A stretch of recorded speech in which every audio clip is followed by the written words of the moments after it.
What's going on, guys? Welcome back to the channel. Today we are going to be digging into the RX7 a little bit. So I know there ain't been much RX7 content since I got it. So today we're gonna try to change that.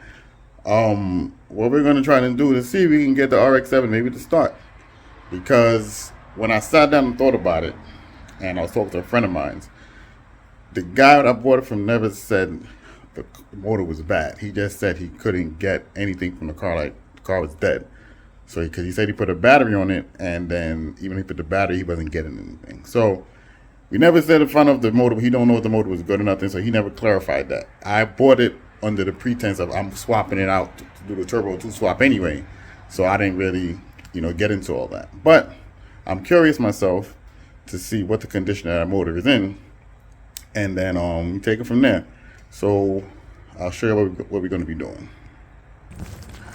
All right, so I bought a battery from Walmart, just something to get it going. These batteries are pretty cheap, $70. So I bought a battery from Walmart, and ironically, I put the battery on, and the lights came on. These lights flipped up, and so I got lights, like turn signals work and everything. But when I put the key on and the ignition, it was like the car was dead. So I'm figuring that's what the guy was talking about. So I left it alone. I made some more calls, and I spoke to a friend of mine. He said to check the main amp. So the main amp should be, I had to look in the owner's manual to see which one the main amp was. So it's this amp right here, the 80 amp. So this is 1, 2, 3, 4, 5, 6, 6 fuses in here. So it's the 80 amp fuse. So I already swapped it out. This is the one I took out. So this is the fuse itself. It's held on by 2 bolts inside, and then you take it out.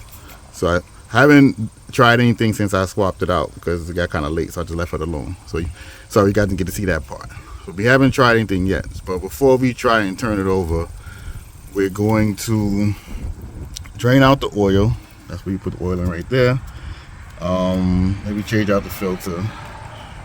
We're gonna go look at the plugs, take out the plugs. Plugs down there. So there goes the plugs right there. We're gonna take out the plugs, put a little oil in the plugs, or not in the plug, put a little oil in the spark plug socket area. That way we try to lubricate the seals, so hopefully the seals ain't seized up or anything. That way I get a little oil to loosen them up. We're gonna try to turn the engine by hand before we do anything. So when you start with the start, it's a big jolt. So we're going to turn it smooth and easy. See if we get a smooth turn on it. We're going to change the coolant. Make sure the coolant ain't drying up or nothing like that. And then we're going to drain out the old gas, put some new gas in. So yeah, so those are the things that we're going to work on today with the RX7, just to see the condition of the engine, where we at. So because like I said, I never really messed around with it. And hopefully maybe we might get a start, and we can would that make a difference on our plans? Not really, but at least you have an idea to say maybe you just didn't buy a dead car. So let's get into it.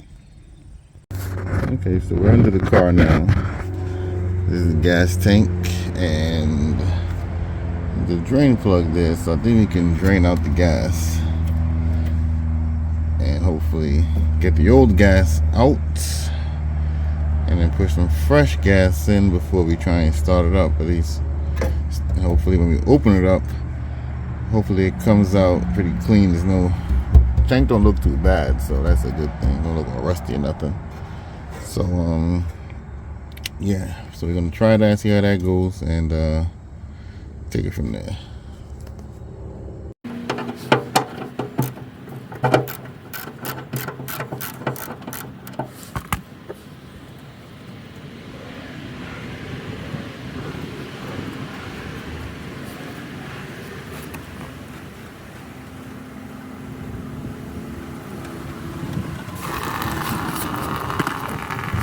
Alright, so looks like there was about 6, this is a 7-gallon pan, so it's about 6 gallons of oil in there altogether. So yeah, so that's empty, almost empty. We'll refill it.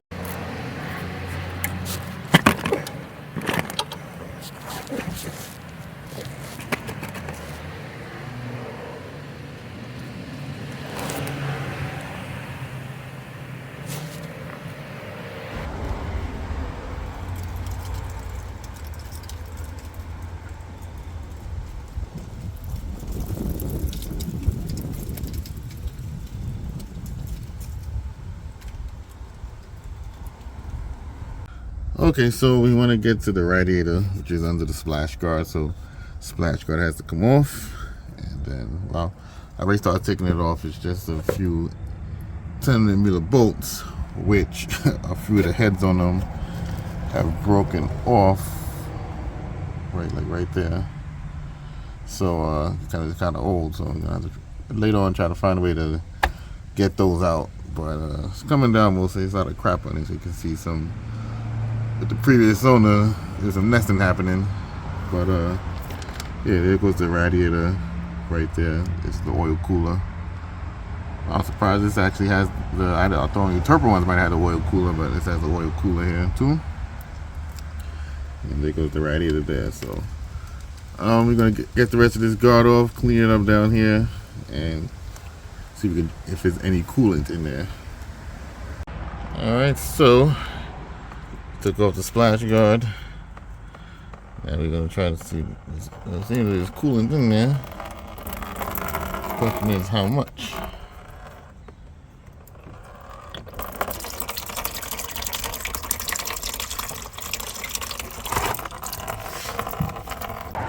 Well, we drained out the radiator. That's all the coolant that came out. It's not really that much, to be honest with you. So. Car was obviously low on coolant, but we got some more coolant we're gonna fill it up with.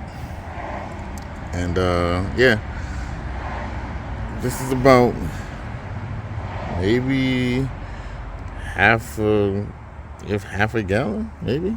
I don't know. It's not that much.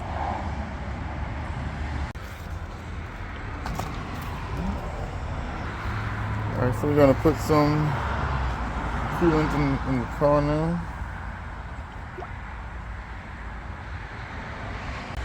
So the radiator fills it up is at the top there. Put some coolant overflow tank right there, you can see.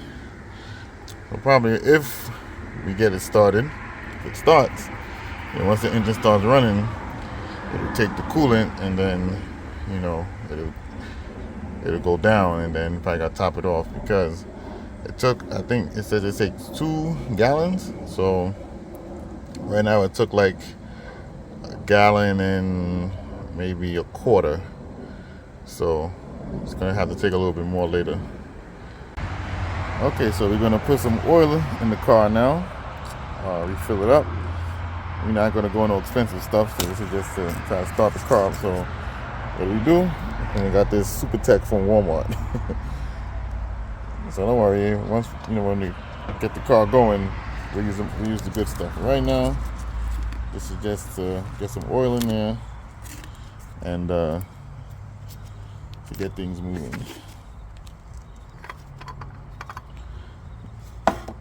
One thing I say about this car, everything is kind of in your face, so that's good.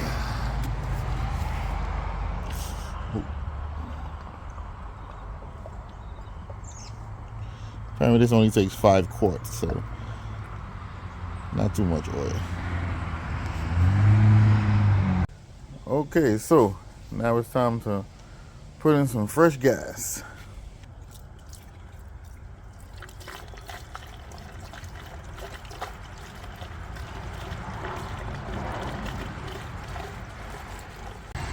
Okay, so what we're gonna do, we're gonna take this plug. You can see that down there. So it's gonna be hard to get the camera down there, so ain't gonna be doing much filming. But you're just taking out a plug, so it's not that intricate. So we're gonna take out the plugs, and put some of this stuff in there and see what's happening. Okay, took out one of the plugs here. NGKs. They don't look too bad, but let's see. I might just change them out just to be safe. But yeah, Okay, so after my research, I went and bought some of this. This is Marvel Mystery Oil. Never even heard of this until the other day. So apparently you pour some of this in the spark plug holes, and this will help lubricate the engine, especially since it hasn't been started in a while, and it will hopefully loosen it up. That way, and then you give it the car a turn by hand, and hopefully that gets the juices flowing. So when you go to start it up, it's lubricated. So we're gonna put some of this in there and go from there. So hopefully we get lucky. Okay, so we're putting the mystery oil inside the motor and the spark plug hole with this little siphon thing here. So let the gravity do its work and go inside the spark plug hole. And then we'll move on to the next part. Okay, so we have the wrench hooked up, the ratchet hooked up to the crank, and it's turning.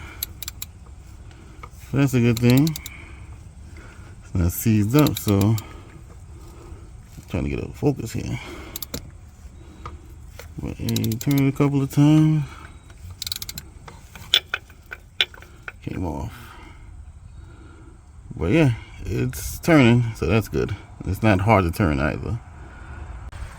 Okay, so hook the battery back up.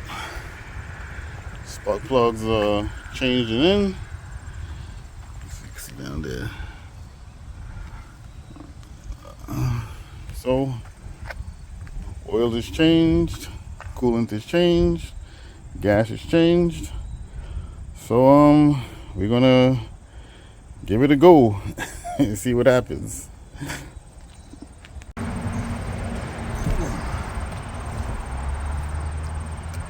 All right, let's figure out which piece. Like 3 keys, you all can see. So this is more than we had before. So before we didn't get into this, there was no power, no nothing.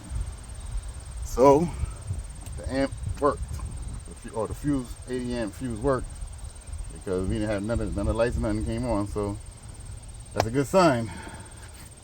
Let's try a crank.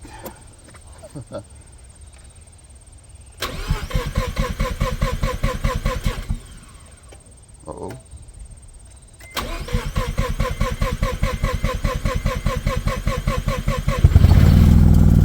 Oh, what?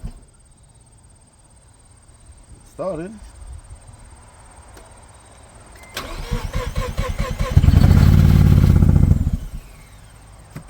Right. A little something. Oof.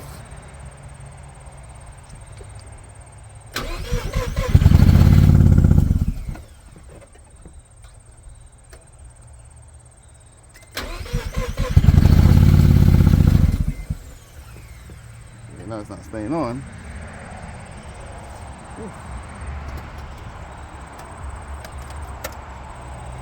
Okay, well, you got a little something.